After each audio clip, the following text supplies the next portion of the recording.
Waking datang, PSMS menang. Wow, kata itulah yang kita sematkan untuk kemenangan PSMS Medan atas tim tamu Sriwijaya FC dengan skor 2-0. Kita tahu kemenangan ini cukup berharga untuk misi PSMS bisa bertahan di Liga 2 karena kita harus secara tragis ya terdepak dari persaingan menuju Liga 1. Kita tidak lolos babak 8 besar, kalah saing dengan Persiraja Banda Aceh, PSPS Pekanbaru dan PSKC Cimahi. Menyakitkan emang, tapi kita mau nggak mau harus move on karena kalau kita terlalu lama ya di dalam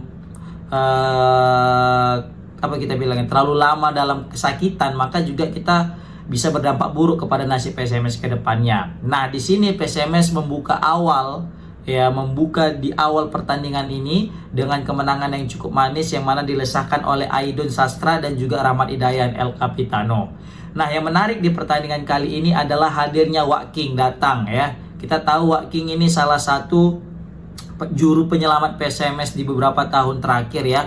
Walaupun kita tahu di 2 tahun atau 3 tahun terakhir ini Waking ini tak terlibat dalam kepengurusan PSMS ya karena ada beberapa hal ya kan. Jadi tersingkirkanlah beliau ini. Nah, tapi kita lihat di bangku VIP dia sudah mulai menonton PSMS. Apakah ini sinyal positif kepada PSMS dalam perkembangan PSMS ke depannya, terkhususnya untuk musim depan, ya kan? Walaupun kita tahu kita belum tentu pasti kita bisa bertahan apa tidak di Liga 2 tahun depan, tapi entah kenapa feeling aku kita masih bisa bertahan.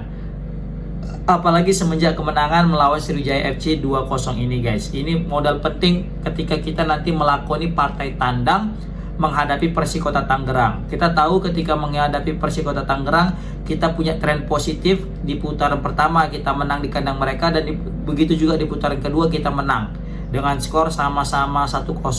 Nah, yang menarik juga di sini adalah bagaimana gacornya pemain-pemain lokal kita. Jadi kita tidak hanya bertumpu pada Juninho Cabral sebagai top skor klub dan juga top skor liga, tapi kita juga mengandalkan pemain lokal kita sekelas Rahmat Hidayat yang sekarang ini menjadi top skor kedua di klub kita ini guys. Tambah lagi dengan Aidon Sastra yang kita tahu semenjak diturunkan sebagai starting line up dia selalu mendapatkan kepercayaan sama Coach Neil Major untuk terus turun. Kita tahu sebelumnya Aidon Sastra ini belum mendapatkan kepercayaan daripada Coach Neil yang mana lebih memakai apa kita bilang ya Gama, baru juga Ismi Hatue, baru juga Sandi Sute. Itu adalah 3 trio yang sering dipakai sama Coach Neil Major.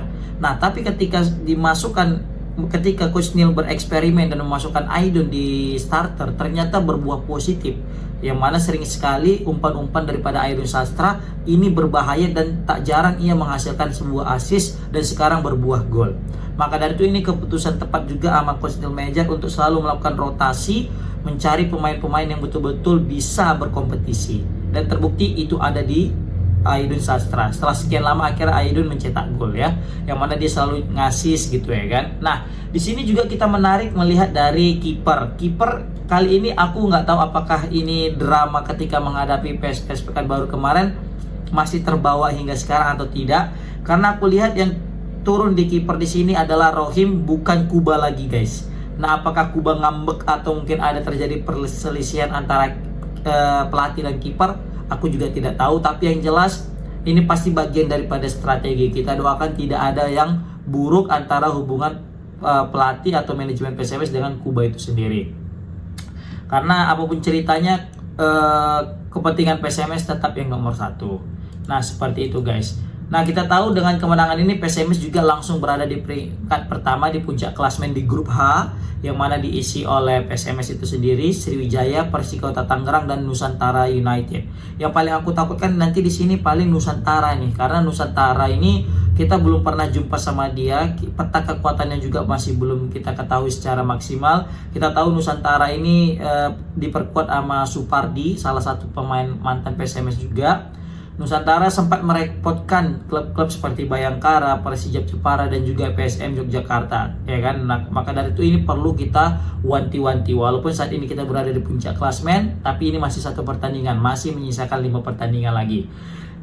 Mungkin kalau misalnya kita bisa mencuri poin penuh terus ya di kandang ketika nanti melawan Nusantara dan Persikota, kita menang aja terus di kandang nanti ketika di kandang kita mau kalah pun mau seri, kayaknya itu bisa kemungkinan besar kita bisa lolos.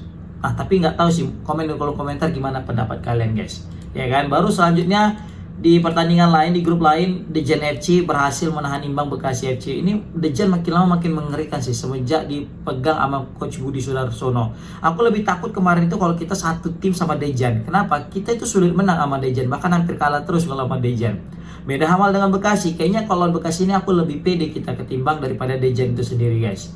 Nah, yang mengejutkan lagi adalah Adiaksa. Adiaksa ditahan imbang sama Persikabo guys. Kita tahu Persikabo ini jadi lumbung gol kalau di grup kita, di grup A. Tapi ketika bertemu dengan grup B, salah satu kontestan grup B, Adiaksa, salah satu kompetitor di Liga 2 di bagian grup B, dia itu cukup mengerikan ya. Dalam artian bisa mempersulit klub-klub seperti PSIM dan juga Bayangkara dan Persijap Jepara, sehingga dia finish di peringkat keempat. Tapi bisa ditahan imbang sama Persikabo. Maka selalu juga kita lihat Persikabo ini guys. Nah, selain daripada itu, yang paling kita apresiasi di sini adalah bagaimana penonton yang hadir di stadion guys. Aku salut banget ini sama seluruh penonton Smack Hooligan khususnya ya, yang mana kesetiaannya itu tak terbayarkan lah, mungkin bisa kita bilang. Tak ada lagi harga yang pas untuk mengartikan tentang kesetiaan daripada Smack Hooligan yang mau itu 8 besar, mau itu 12 besar, mau babak playoff degradasi sekalipun ataupun liga biasa, mereka tetap selalu memadati stadion guys. Ini maka bisa kita bilang respect kepada Smack Hooligan. Bisa kita lihat di stadion ya. Di stadion itu makin lama volume penonton tuh makin berkurang, apalagi semenjak kita kalah melawan PSPS Pekanbaru saat itu. Langsung ketika di pertandingan terakhir ya, karena udah tahu nggak akan mungkin berpengaruh lagi, penurunan penonton itu drastis turun guys. Kemudian lagi ketika menghadapi Sriwijaya lagi ini ya, turun juga penonton, bahkan kita lihat sepi banget ya. Tapi yang tetap ramai tetap di tribun, yang mana kita lihat ada Smack Hooligan yang selalu setia bernyanyi dan bernyanyi. Respect ya. Dan di sini ada juga yang menarik, adanya Sebastian Antik. Akhirnya muncul lagi Sebastian Antik setelah sekian lama, walaupun tidak bermain sebagai starter. Di sini kita lihat ada sebagai pemain pengganti, yaitu Sebastian Antik ada di bangku cadangan.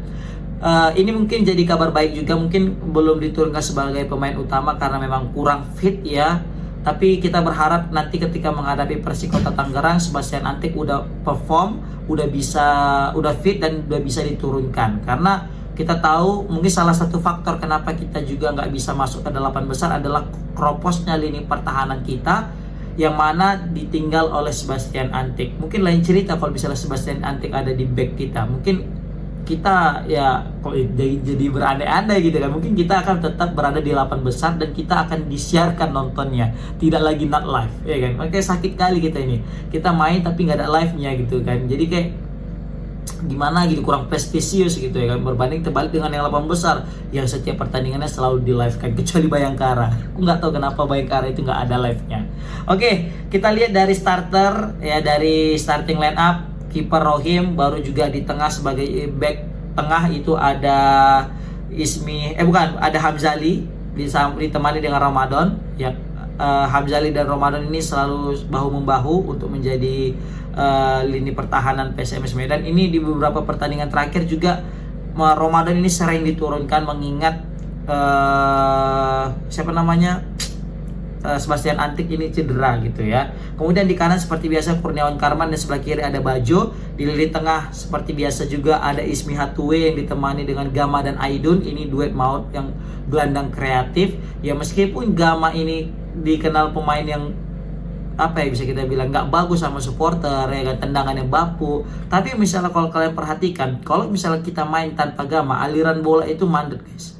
Memang kalau dari segi body balance, dari segi tendangan akurasi, ini Fabio Gama ini mungkin nggak banget ya. Apalagi shoot power, wah itu melenceng, nggak kuat dan sebagainya. Tapi kalau dia untuk mengalirkan bola, passing dan visi bermain, Gama ini dapat guys. Serius, yang mengatur tempo permainan ini Gama bagus banget sebenarnya. Mungkin dia ini tipe seperti Jarahan, tapi Jarahan punya power dan punya akurasi, itu bedanya ya kan. Baru di lini depan ada Nathan, ada Rama Hidayat dan juga Juninho Cabral. Tapi Juninho Cabral masih belum mendapatkan peluang, masih belum mendapatkan gol, walaupun kita tahu ada tadi peluang-peluang manis dari tendangan setengah gunting daripada Cabral juga ya kan, yang sangat hobi tendangan kayak gitu, tapi kali ini tidak berbuah gol. Nah seperti itu guys. Nah gimana pendapat kalian guys tentang kemenangan PSMS Medan atas Sriwijaya ini di pekan pertama untuk babak playoff degradasi? Komen di kolom komentar. Assalamualaikum warahmatullahi wabarakatuh.